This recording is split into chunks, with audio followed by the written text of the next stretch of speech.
siang. Kami dari kelompok 4, yaitu Mas Farhan Atama Hardian dan saya dari Running Room. Terus ada 2 anggota kelompok kami tapi tidak bisa hadir pada hari ini, jadi tetap karena kami sudah sepakat tidak ada masalah, jadi kami akan tetap mempresentasikan tugas hukum bisnis. Yang kami ambil adalah kebijakan hukum lembaga keuangan bank dan bukan bank.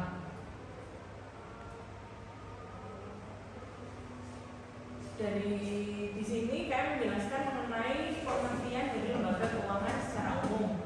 Secara umum, lembaga keuangan mengatur keuangan yang memiliki arti jelas, yakni suatu lembaga untuk menghimpun dana dari masyarakat, sekalipun menanamkan dana dalam bentuk lain berupa aset keuangan, contohnya seperti kredit, berbagai surat-surat yang berharga, giro, serta aktiva produktif lainnya yang diatur dalam pasal 1 Undang-Undang Nomor 14 Tahun 1967 dan diganti dengan Undang-Undang Nomor 7 Tahun 1992, menyatakan bahwa lembaga keuangan merupakan suatu badan atau lembaga yang aktivasinya untuk menarik hasil dana dari masyarakat yang kemudian menyalurkan kepada masyarakat kembali. Di sini dibedakan menjadi 2, yaitu bank dan bukan bank. Selanjutnya akan dijelaskan oleh Mas Farhan. Rumusan masalah, apa yang dimaksud lembaga keuangan bank dan bukan bank. 2. Apa saja fungsi dari lembaga keuangan bank dan bukan bank. 3. Apa jenis-jenis dari lembaga keuangan bank dan bukan bank. 4. Sejarah dan perkembangan bank dari lembaga keuangan bank dan bukan bank di Indonesia. 5. Apa sistem keuangan di Indonesia.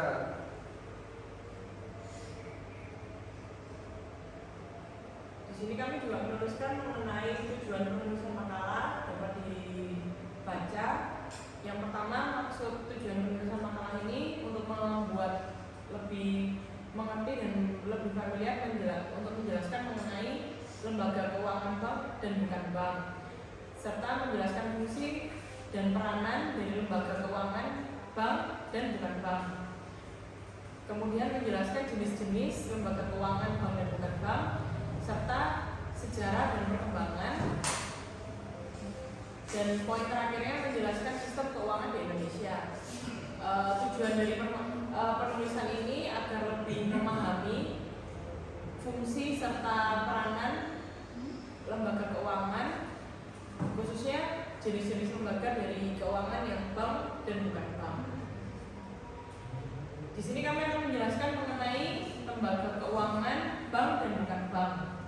Jadi yang disebut dengan bank adalah badan usaha yang menghimpun dana dari masyarakat dalam bentuk simpanan dan menyalurkan kembali kepada masyarakat dalam bentuk kredit dan atau bentuk-bentuk lainnya dalam rangka meningkatkan taraf hidup rakyat banyak.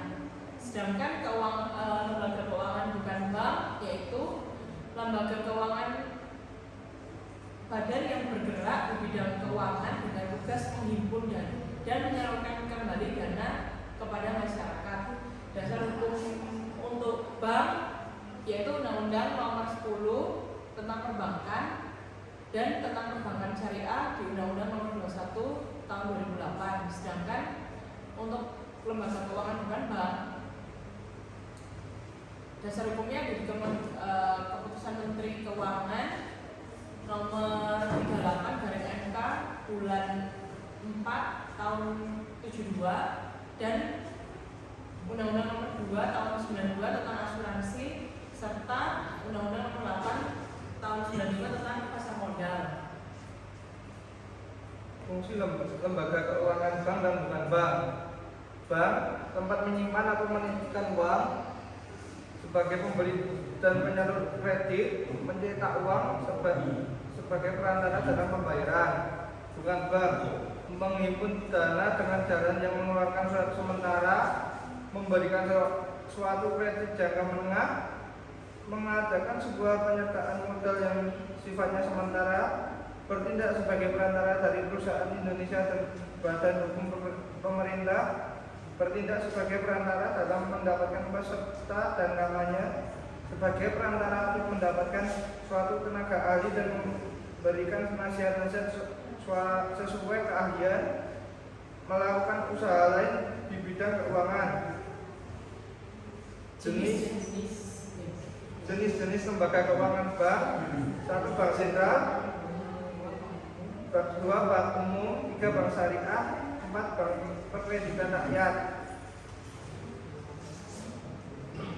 Jenis-jenis lembaga keuangan bukan bank: 1. Asuransi, 2. Leasing, 3. Anjang piutang atau factoring, 4. Modal ventura, 5. Pasar modal, 6. Reksadana, 7. Dana pensiun, 8. Lembaga pembiayaan konsumen, 9. Penggadaian. Sejarah dan perkembangan lembaga keuangan bank dijelaskan tidak terlepas dari zaman penjajahan Hindia Belanda pada masa De Javasche Bank didirikan di Batavia tanggal 28 Januari 1828. Kemudian menyusul Nederlandse Indische Economie Matjapi NV pada tahun 1918 sebagai pemegang monopoli pembelian hasil bumi dalam negeri dan penjualan ke luar negeri, serta terdapat beberapa bank yang memegang peranan penting di Hindia Belanda. Di zaman kemerdekaan sendiri, perbankan Indonesia berkembang maju dan berkembang lagi. Ada beberapa bank Belanda yang dinasionalkan oleh pemerintah Indonesia. Di Indonesia, praktek perbankan sudah tersebar di pelosok pedesaan. Lembaga keuangan berbentuk Bank Indonesia maupun Bank Umum, Bank Perkreditan Rakyat, Bank Syariah, dan juga Bank Pembiayaan Rakyat Syariah.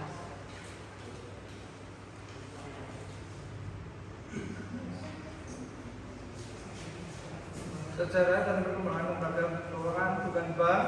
1. Sejarah asuransi di Indonesia pun hampir mirip dengan negara-negara lain.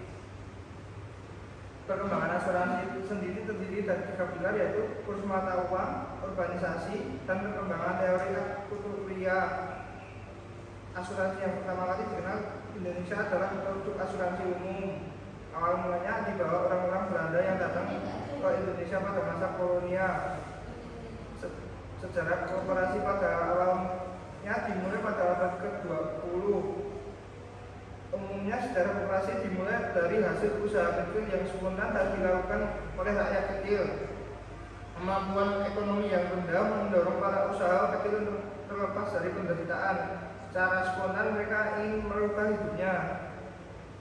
Sejarah pasar modal telah hadir jauh sebelum Indonesia merdeka. Pasar modal atau bursa efek telah hadir sejak zaman kolonial Belanda, tepatnya pada tahun 1912 di Batavia. Pasar modal ketika itu didirikan oleh pemerintah Hindia Belanda untuk kepentingan pemerintah kolonial atau VOC. Pengenalan sistem keuangan di Indonesia pada berikutnya dibedakan dalam 2 jenis, yaitu perbankan dan sistem lembaga keuangan bukan bank. Lembaga keuangan ini dapat menerima simpanan dari masyarakat sehingga disebut sebagai depository financial institution yang terdiri dari bank umum dan perkreditan rakyat. Sedangkan lembaga keuangan bukan bank adalah lembaga keuangan selain dari bank yang dalam kegiatan usahanya tidak diperkenankan menghimpun dana secara langsung dari masyarakat dalam bentuk simpanan. Dalam perjalanan sejarah perkembangan sistem keuangan Indonesia, sistem lembaga keuangan mengalami perubahan yang sangat fundamental, terutama memasuki era deregulasi dengan diundang-undangkannya Undang-Undang